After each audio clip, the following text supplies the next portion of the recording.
আমাদের সকলের জীবনেই এরকম একটা কোণ খুব প্রয়োজন, জানো তো? যে কোণটা হবে সম্পূর্ণ তোমার বা আমার নিজস্ব, যেখানে আর কারুর কোনো হস্তক্ষেপ থাকবে না, যেখানে দিনের শেষে বা সারা দিনটা দুদণ্ড শান্তির জন্য তুমি একান্তে বসে কাটিয়ে দিতে পারো।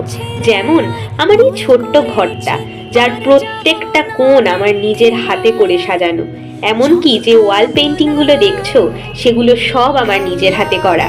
দিনের 24টা ঘন্টাই আমি এই ঘরে বসে কাটিয়ে দিতে পারি একান্তে নিজের মনের মতো করে। লেখাপড়া করা বলো, গিটার বাজানো বলো, ডায়েরি লেখা বলো বা ছবি আঁকা বলো, সব কিছুর জন্য কিন্তু আমার এই ঘরটা আমার ভীষণ প্রিয়।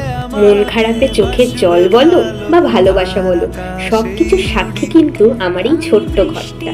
তাই তো তোমাদের সাথে বারবার ভাগ করে নিতে ইচ্ছে করে অনুভূতিটা। শেষের ছবিটা কালকে এঁকেছি, কেমন হয়েছে?